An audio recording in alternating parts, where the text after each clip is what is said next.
நான் உங்க நாகராஜ். ஒரு பெண் துறவி 12 வருஷமா பேசாம மௌன தவத்துல இருக்கிறதா எனக்கு ஒரு தகவல் கிடைச்சிருக்கு. பிரச்சனைகளோட தன்னை சந்திக்கிறவங்களுக்கு இவங்க சில பரிகாரங்களை எழுதி காட்டுறாங்க. அப்படி செய்தா பிரச்சனைகள் தீர்வதா பலர் இவங்களை சந்திக்க தேடி வராங்க.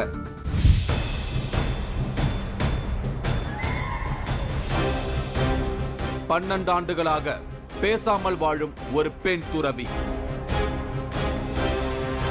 கவலைப்படாத, இருந்த இடம் உனக்கு போயிடுச்சுன்னா அதே இடத்துல நீ திரும்பி போய் சேருவேன். கஷ்டப்படாத, நல்லது நடக்கும், மேல மேல நீ உயருவேன். பிரச்சனைகளுக்கான தீர்வை எழுதி காட்டுகிறார். நான் இன்னைக்கு திருவள்ளூர் மாவட்டம் பொன்னேரி கிருஷ்ணாபுரம் பக்கத்துல இருக்கிற கொடுவூருக்கு வந்திருக்கேன். நம்ம 3வது கண் Facebook பேஜ்ல ஒரு வித்தியாசமான தகவல் பதிவாகி இருந்தது. ஒரு பெண் சாமியார் 12 வருஷமா பேசாம இருக்கிறதாகவும் அவங்கள ஊர் மக்கள் எல்லாம் தெய்வமா வழிபடுறதாகவும் சொல்லியிருந்தாங்க. அவங்க இருக்கிற இடத்தை தேடி போனேன். நம்மோட நிகழ்ச்சியில இதுவரை பல வித்தியாசமான பெண் சாமியார்களை பார்த்திருக்கோம். திருவாரூர்ல இருக்கிற நிர்வாண பெண் சாமியார் சின்ன குஞ்சம்மாவை காரைக்கால் அம்மையாரோட அவதாரமா சொல்றாங்க. உத்தரமேரூர் அன்னபூரணி தன்னோட உடம்புக்குள்ள சித்தர்கள் வழிபடும் ஒரு சிறுமி இறங்கி குழந்தை மாதிரி பேசுறாங்க. தன்னோட சிலைய செஞ்சு வச்சு தான் கடவுள்னு தன்னை வழிபட சொல்றாங்க கருவேப்பம் பூண்டி சரஸ்வதி மங்கை. அந்த வரிசையில இப்ப நான் சந்திக்கவிருக்கிற பெண் துறவி எப்படி இருப்பாங்க அப்படிங்கிற ஆர்வம் எனக்குள்ள இருந்தது. பொதுவா பெண்கள் துறவரத்துல ஈடுபடுறது ரொம்பவே அரிதாத்தான் நடக்குது. அதனால தான் நான் இவங்களை பத்தி கேள்விப்பட்டதுமே பார்க்கணும்னு தேடி வந்தேன்.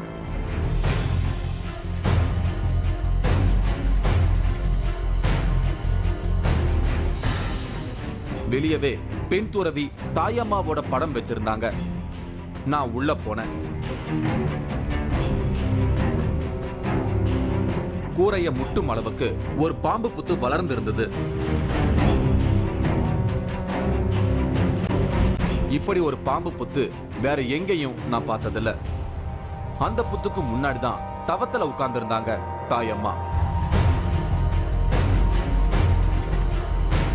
12 வருஷமா இவங்க யாரோடையும் பேசாம மௌனத்திலேயே இருந்துகிட்டு இருக்காங்க.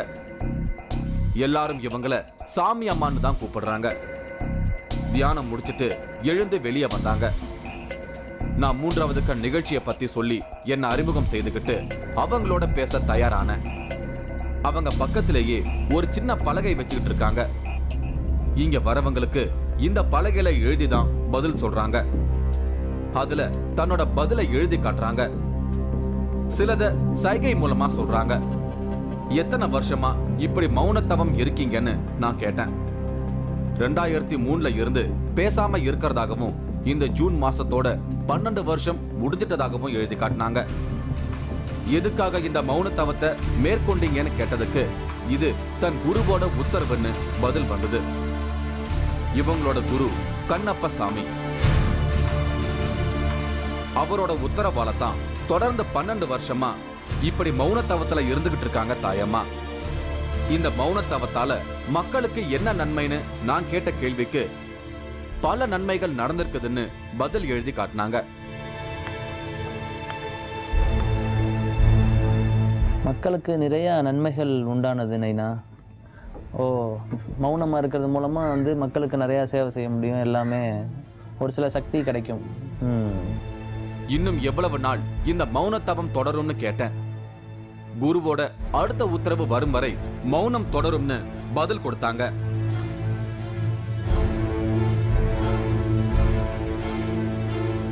இவங்கள பார்க்க தினமும் நிறைய பேர் வந்தபடியே இருக்காங்க. அப்படித்தான் நான் போயிருந்த சமயத்திலையும் பலர் இங்க வந்திருந்தாங்க. இவங்க லக்ஷ்மி வடுவூர்ல இருக்காங்க. இவங்களோட அண்ணனுக்கு கல்யாணமாகாம இருந்திருக்கு. வயசு அதிகமாயிட்டதால இனி கல்யாணமே வேணாம்னு வெறுத்து போய் வெளிநாட்டு வேலைக்கு போயிருக்காரு. அப்பதான் லக்ஷ்மி தாயம்மாவை பத்தி கேள்விப்பட்டு அவரை வெளிநாட்டுல இருந்து வர சொல்லியிருக்காங்க. இங்க வந்து தாயம்மாவை பார்த்த கொஞ்ச நாள்லயே அவருக்கு கல்யாணம் நடந்திருக்கு. அவர் வந்து துபாயில் ஒர்க் பண்ணியிருந்தார். வந்து இந்த மாதிரி எத்தனை பொண்ணு பார்த்தாலும் இந்த மாதிரி இருந்தது. அதுக்கப்புறம் நான் தான் ஃபோன் பண்ணி நீங்கள் வாங்கன்னு சொல்லி அம்மாக்கிட்ட இட்டுட்டு வந்து அந்த அம்மாக்கிட்ட இந்த மாதிரி சொன்ன உடனே அவங்க என்ன சொன்னாங்க, இங்கே இருக்கு. நான் சொன்னேன் வெளியூரில் அவருக்கு வேலைமான்னேன். சரிங்க 48 நாள் செய்யணும்மா, செய்வாரான்னாங்க. அண்ணன் இருந்துக்கின்னு நான் செய்கிறேன்னு சொன்னார். 48 நாள் இங்கே இருந்து அதே மாதிரி அந்த அம்மா சொன்ன மாதிரி 3:30 மணிலேருந்து 4:30 மணி வரைக்கும் விளக்கு வச்சு சாமி கும்பிட சொன்னாங்க. அதே மாதிரி ஒரு மண்டலம் பண்ணாங்க. 6 மந்த்லேயே அவருக்கு மேரேஜ் ஆகி ஒரு பேபி இருக்குது. வேறு எந்த பரிகாரம் இப்படி பைசா செலவு பண்ணணும் கொள்ளணும் அதெல்லாம் சொல்ல மாட்டாங்க. நம்மளால் முடிஞ்சது அந்த பூஜை என்னமோ அதுதான் சொல்லுவாங்க தவிர இவ்வளோ செலவு பண்ணணும் அவ்வளோ செலவு பண்ணணும் எங்கே போகணும் அங்கே போனாலும் எதுவுமே சொல்ல மாட்டாங்க. இப்படி பலவிதமான பிரச்சனைகளோட இங்க வரவங்களுக்கு ரொம்ப சிம்பிளான பரிகாரங்களை செய்ய சொல்றாங்க தாயம்மா. அதை செஞ்சதுமே அவங்களோட பிரச்சனைகள் தானாகவே சரியாயிடுறதா இங்க வர பலரும் சொல்றாங்க. நான் இங்க வந்திருந்த சமயம் தாயம்மா கிட்ட ஆசீர்வாதம் வாங்க ஒவ்வொருத்தரா வந்துகிட்டு இருந்தாங்க. அப்பதான் 2 குட்டி பசங்க வந்து தாயம்மா கிட்ட ஆசீர்வாதம் வாங்கினாங்க. அவங்களுக்கு தாயம்மா விபூதி கொடுத்து அவங்களோட நாக்குல என்னவோ எழுதினாங்க.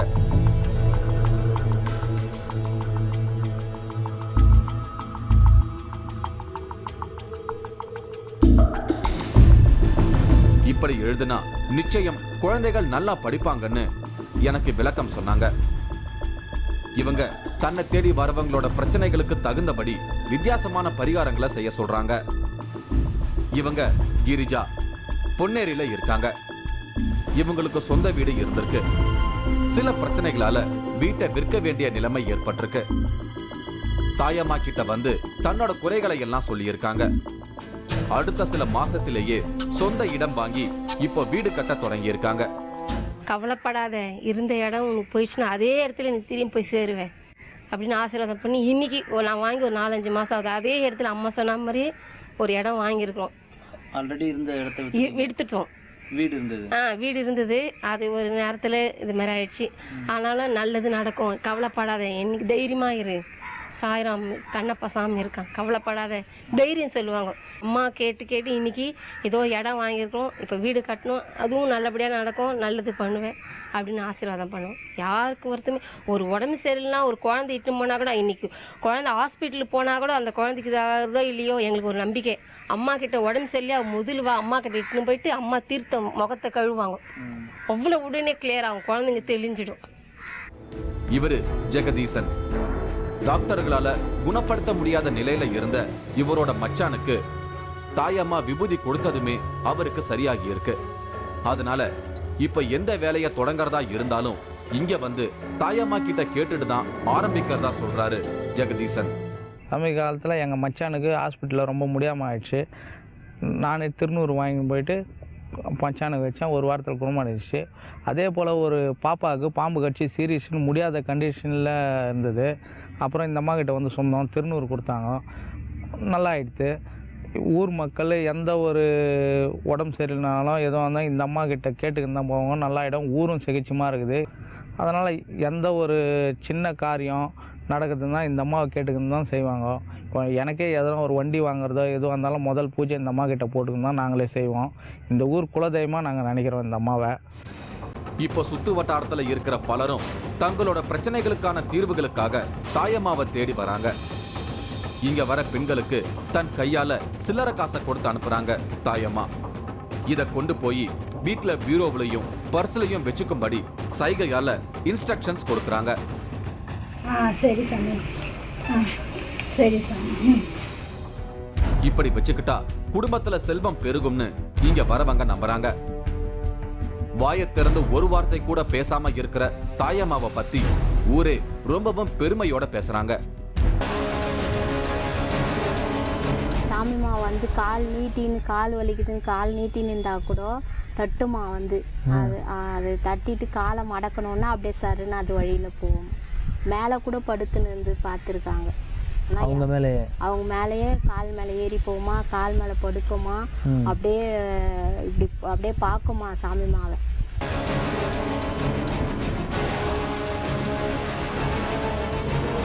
ஆச்சி மசாலா வழங்கும் 3வது கண் powered by twin birds legging. இடைவேளைக்கு பின் தொடரும்.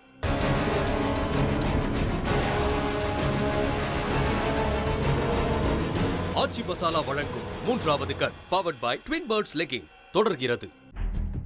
நான் இன்னைக்கு திருவள்ளூர் மாவட்டம் பொன்னேரி கிருஷ்ணாபுரம் பக்கத்துல இருக்கிற கொடுவூருக்கு வந்திருக்கேன். இங்க தாயம்மா அப்படிங்கிற ஒரு பெண் துறவி 12 வருஷமா தொடர்ந்து மௌன தவத்துல இருக்காங்க. பிரச்சனையோட வரவங்களுக்கு இவங்க ஒரு பலகையில பதில் எழுதி தீர்வுகளை சொல்றாங்க.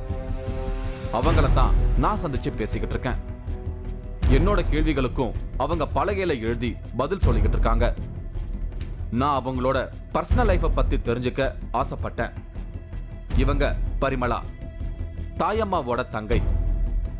இவங்க தான் தாயம்மாவை கூட இருந்து கவனிச்சுக்கிறாங்க. இவங்க எனக்கு தாயம்மாவோட பூர்வீகத்தை பத்தி எல்லாம் சொல்ல தொடங்கினாங்க. தாயம்மாவோட சொந்த ஊர் சென்னை பெரம்பூர். தாயம்மாவோட உண்மையான பேரு சுமதி. வீட்டுக்கு முதல் குழந்தையா பிறந்திருக்காங்க. சின்ன வயசுல இருந்தே ஆன்மீகத்துல ஆர்வம் இருந்திருக்கு.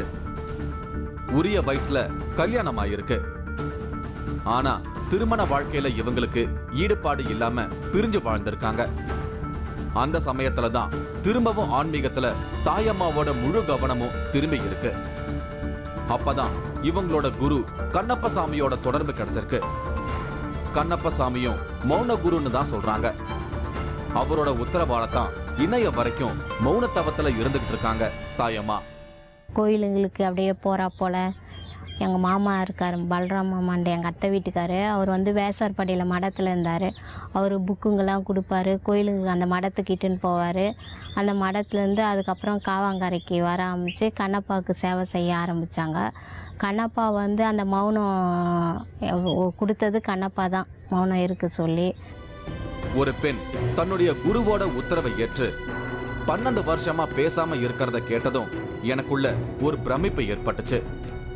தாயம்மாவோட குரு கண்ணப்பசாமியோட ஜீவசமாதி இந்த இடத்துல இருந்து கொஞ்ச தூரத்திலேயே தான் இருக்கு.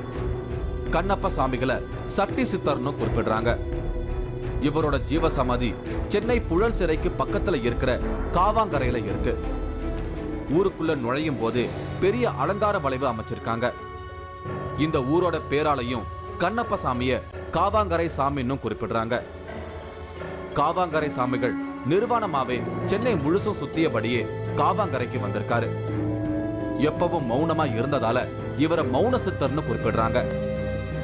இவர் நிர்வாணமா இருந்ததால இவரை பார்த்த பெண் பக்தர் ஒருத்தங்க வீட்டுல இருந்த வேட்டிய கட்டி விட்டுருக்காங்க. அதுல இருந்து எல்லாரையும் அம்மானு தான் கூப்பிடுவாராம். இவர் பிச்சை எடுத்து பாதி உணவை இவரை பார்க்க வரவங்களுக்கு கொடுத்தபடியா இருப்பாராம். இதனால அந்த பகுதி மக்கள் செல்லமா சட்டி சோறு கண்ணான்னு கூப்பிடுவாங்களாம். அந்த செல்ல பேர் தான் சட்டி சித்தர்னு மாறி இருக்கு. கண்ணப்பசாமி உயிரோட இருக்கும்போது நிறைய சித்தி வேலைகளை செய்ததா சொல்றாங்க. கண்ணப்பா வந்து எல்லாருக்கும் இதுவெல்லாம் செய்கிறாருன்னு சொல்லிட்டு சிலர் என்ன செஞ்சாங்களாம், போலீஸ் கூட தகவல் கொடுத்துட்டாங்களாம்.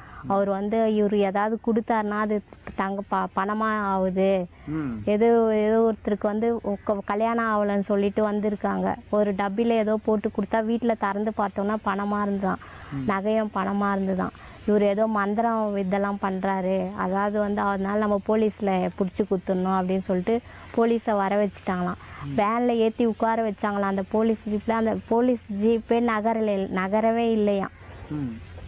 அப்போ அந்த போலீஸ்காரே வந்து, ஐயா நாங்கள் தெரியாத வந்து நாங்கள் தவறாக வந்து நாங்கள் உங்களை இது பண்ணிட்டோம் அப்படின்னு சொல்லிட்டு காலில் வந்துட்டு உங்களை இறக்கி விட்டா நகரவே இல்லையா அந்த வேனு ஜீப்பே, போலீஸ் ஜீப்பே நகரலையா. நாங்கள் தெரியாதனமாக உங்களை பிடிக்க வந்துட்டோம், சொல்லுவார் பேச்சு கேட்டுக்கின்னு அப்படின்னு சொல்லிட்டு காலில் வந்துட்டு போயிட்டாங்களாம். அது போல் நிறைய மகிமை கண்ணப்பாவில் நிறைய நடந்து. தாயம்மாவோட கனவுல கண்ணப்பசாமி வந்து சொன்னதால தான் இவங்க இப்படி வெள்ளை உடையில இருக்கிறதாகவும் எனக்கு சொன்னாங்க. கண்ணப்பசாமி மட்டுமல்லாம சாய்பாபாவும் இவங்க கனவுல வந்து சில குறிப்புகளை கொடுத்திருக்காராம். இந்த வெள்ளை உடை வந்து இங்கே படுத்திருக்கும் போது பாபாவும் கண்ணப்பாவும், நீ இந்த சாதா உடைலாம் உடுத்தக்கூடாது, நீ வந்து வெள்ளை உடை தான் உடுத்தணும்னு கனவுல வந்து சொன்னா போல் இப்படி சொல்லியிருக்காங்களேன்னு சொல்லிட்டு மறுநாள் கண்ணப்பா கோயிலுக்கு போயிருக்காங்க. அங்கே நடத்துகிற பூஜை அந்த பெரியவர் வந்து அவரே தூக்கி வெள்ளை ட்ரெஸ் எடுத்து கொடுத்து கண்ணப்பா அவங்களுக்கு கொடுக்க சொன்னார். சாமிமா கண்ட கனவு ஒன்று, கொடுத்தது வந்து அந்த பெரியவர் வந்து உங்களுக்கு அண்ணப்பா கொடுக்க சொல்லியிருக்காரு, உங்களுக்கு இந்த ட்ரெஸ்ஸு தான் போடணுமா அப்படின்னு சொல்லிட்டு அந்த பெரியவர் எடுத்து கொடுத்துருக்காரு. அன்னையிலேருந்து அந்த வெள்ளை ட்ரெஸ் தான் போட ஆரம்பித்தாங்க, சாதா ட்ரெஸ் எல்லாம் விட்டாங்க. இங்க இருக்கிற ஒரு பாம்பு புத்துக்கு பக்கத்திலேயே இவங்க வாழ்ந்துகிட்டு இருக்காங்க. நான் இங்க பாம்பு இருக்குமான்னு விசாரிச்சேன். அப்பதான் எனக்கு அந்த அதிர்ச்சியான தகவலை சொன்னாங்க பரிமளா. இந்த புத்துக்குள்ள இருக்கிற பாம்பு அடிக்கடி வந்து தாயம்மா மேல படுத்துட்டு போகும்னு, சில சமயம் தாயம்மாவையே உத்து பார்த்துக்கிட்டு இருக்கும்னு இவங்க சொல்ற தகவல் என்ன மிரள வச்சுது. அப்படியே படம் எடுத்து உள்ள சாமிமா உட்கார்ந்த இடத்துல அப்படியே படம் எடுத்துன்னு இருந்துதான். எங்கள் பையன் தான் பார்த்துட்டு வந்து சொன்னான். 2 நாள் இருந்துதான் அப்படியே. இப்போ சாமி மாவை எதுவும் பண்ணாது, சர்ப்பம் பண்ணாது. அந்த ஒரு நாள் அந்த வழி போகிற வழியில் எலி வருதுன்னு சொல்லிட்டு ஒரு பைப் எடுத்து சொறி வச்சிட்டு இருக்காங்க. அது போகிறதுக்கு முடியாமல் அந்த வாலில் வந்து பைப்பு டக்கு டக்குன்னு தட்டுதான்.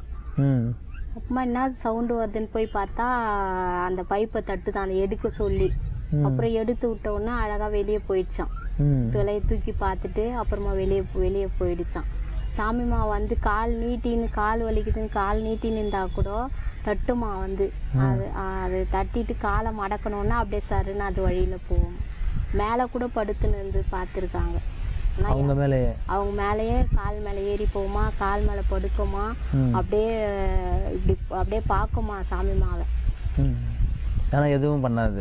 எதுவும் பண்ணதில்லை. நான் இங்க வந்த சமயத்துல கூட தாயம்மா இந்த பாம்பு புத்து முன்னாடி உட்கார்ந்துதான் தவத்துல இருந்தாங்க. இவங்க இந்த இடத்துல ரொம்பவே சகஜமா புழங்கிக்கிட்டு இருக்காங்க. துறவுக்கும் பாம்புக்கும் ஏதோ ஒரு தொடர்பு இருக்கு. அதனால தான் அதை பத்தி எல்லாம் கொஞ்சமும் பயம் இல்லாம இவங்களால பாம்பு புத்துக்கு பக்கத்திலேயே சாதாரணமா இருக்க முடியுது. இந்த இடத்துல அம்மா இருக்காங்கன்ற ஒரு தைரியத்தில் நாங்கள் எங்கேயும் பெரிய பாளையம் கூட போகிறது இல்லைன்னா பார்த்துக்கோங்க. அந்த அளவுக்கு அவங்கள நினச்சி அவங்க காலில் விழுந்து கும்பிட்டாவே நம்ம அங்கே போகாத நிவர்த்தியை கூட நாங்கள் சரி பண்ணிக்கிடுறோம்.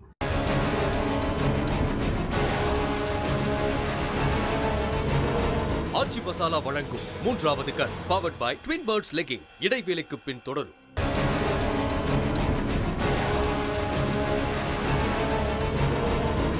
ஆச்சி மசாலா வழங்கும் 3வது கண் powered by twin birds legging தொடர்கிறது. இன்னைக்கு நான் திருவள்ளூர் மாவட்டம் பொன்னேரி கிருஷ்ணாபுரம் பக்கத்துல இருக்கிற கொடுவூருக்கு வந்திருக்கேன். இங்க தாயம்மா அப்படிங்கிற ஒரு பெண் துறவி தொடர்ந்து 12 வருஷமா மௌன தவத்துல இருக்காங்க. இவங்க பக்தர்களை சந்திச்சு பேசும்போது ஒரு நாய் வந்து இவங்க பக்கத்துல படுத்துக்குது. அதை தடவி கொடுத்தபடியே வரவங்களோட பிரச்சனைகளுக்கு தீர்வு சொல்றாங்க. ஒரு பக்கம் பாம்பு, இன்னொரு பக்கம் நாய். இப்படி தாயம்மாவோட நடவடிக்கைகள் எல்லாமே நம்மால புரிஞ்சுக்க முடியாத அமானுஷங்களா தான் இருக்கு. தாயம்மாவை இங்க இருக்கிற எல்லாரும் ஏறக்குறைய ஒரு கடவுளாவே நினைச்சு வழிபடுறாங்க. அந்த அளவுக்கு இவங்களுக்குள்ள என்னவோ ஒரு சக்தி இருக்கிறதால தான் பலரோட பிரச்சனைகளை இவங்க தீர்க்க உதவுறதா எல்லாரும் நம்புறாங்க. இவங்க ஊருக்குள்ள நடந்து வரும்போதுதான் நான் ஒரு விஷயத்தை கவனிச்சேன். இவங்களோட பாதங்களை தொடும் அளவுக்கு இவங்களோட தலைமுடி நீண்டு வளர்ந்து சடாமுடியா மாறி போயிருக்கு. ஹிமாலயாஸ்ல இருக்கிற வித்தியாசமான சாமியார்களோட தோற்றம் என்னோட நினைவுக்கு வந்துச்சு. இந்த புத்து கோயிலுக்கு பக்கத்திலேயே ஒரு சிவன் கோயிலும் இருக்கு. இதுவும் தாயம்மாவால தான் உருவாகி இருக்கு. இவங்க இங்க வந்த சமயத்துல கட்டடம் இல்லாம சிவலிங்கம் இருந்திருக்கு. இவங்க ஒரு வில்வ மரத்தை வச்சு பூஜைகள் செஞ்சதுமே கோயில் கட்டி கும்பாபிஷேகம் நடத்தும்படி ஆயிருக்கு. சிவன் கோயில் ஒன்று கட்டியிருக்காங்க. ஆமாம், அவரும் வெட்ட வெளியில் இருந்தாருமா. காலங்காலத்துக்காக இருந்தார். 100-150 வருஷமாக வெறும் வெட்ட வெளியில் சிவபெருமான் இருந்தார். ஒரு நாள் அந்த வில்வ செடி அவங்க எங்கிருந்தோ வாங்கிட்டு வந்து அந்த வில்வ செடியை நட்டி வச்சாங்க. நட்டி வைக்கவே சிவபெருமான் மூலஸ்தானத்துக்குள்ளே போகணுன்னு விருப்பப்பட்டுட்டாரு.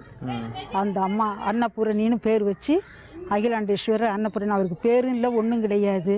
அவர் வெட்ட வெளியில் சிவபெருமான், அவ்வளோதான். இன்னைக்கு அவர் பேரோட அவர் பிள்ளைங்களோட சன்னிதானத்துக்குள்ளே போயிட்டாரு. அவர் பெரிய கோயில் கட்டி அதுக்காக கும்பாபிஷேகம் பண்ணுறதுக்கு காஞ்சிபுரத்துலேருந்து ஆளுங்க வந்து கடவுளுக்கு இதுதான் பேர் வைக்கணும். காலஸ்திரியில் இருக்க மாதிரி அவர் மேற்கு பார்த்த சிவபெருமானியா, அந்த மாதிரி எந்த ஊர்லேயுமே கிடையாது. காலஸ்திரியில் எப்படி இருக்கார சிவபெருமான், அது மாதிரி மேற்கு பார்த்த சிவபெருமான். அவரை கும்பிட நமக்கு சனி ஞாயிறுலாம் கும்பிட்டோம்னா எப்படியாப்பட்ட கிரக தோஷங்களும் நீங்கும். ஆனால் இதுக்கு மூல காரணம் நம்ம சாமி அம்மா தான். அந்த வில்வ செடியை நட்டினாங்க, அவர் சன்னிதானத்துக்குள்ளே போகணுன்னு விருப்பப்பட்டார்.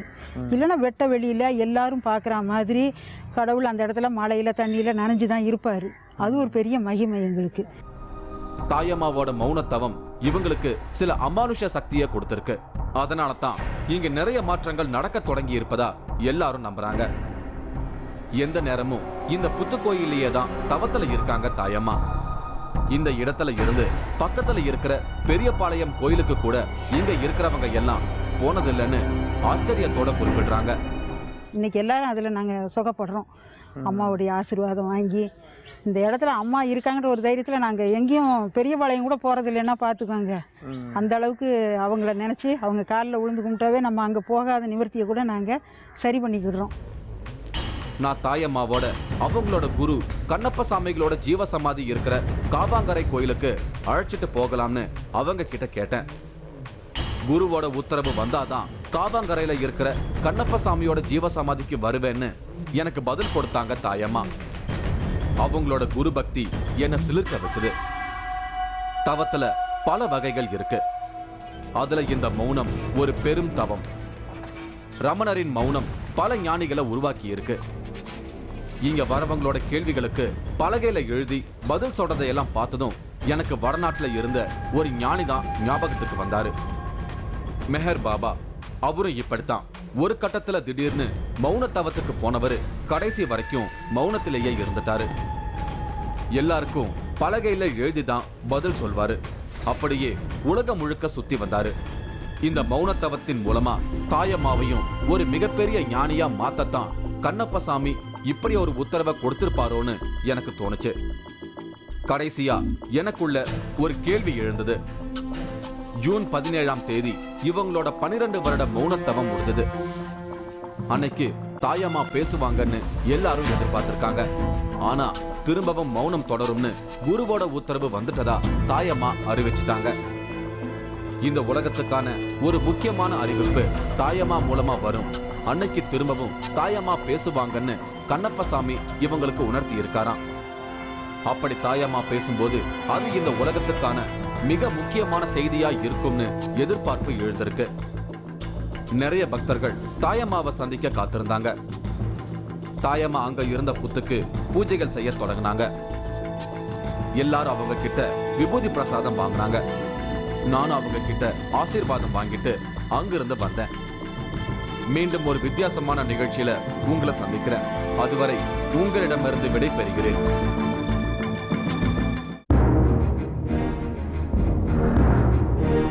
மரணத்தை தள்ளி போடும் ஒரு மகானின் சக்தி.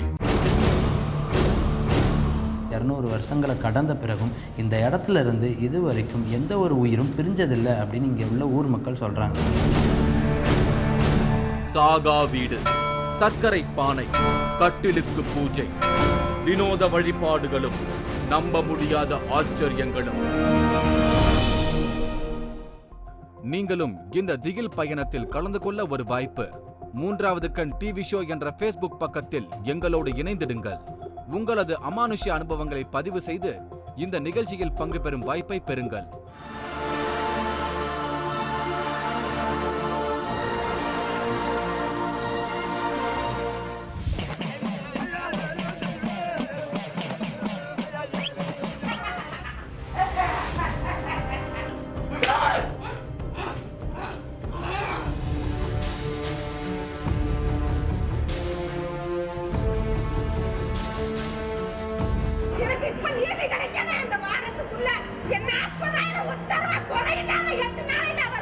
சின்ன வச்சு அவ கரைய சின்ன வச்சு உங்களை நீ கொடுக்கணும்.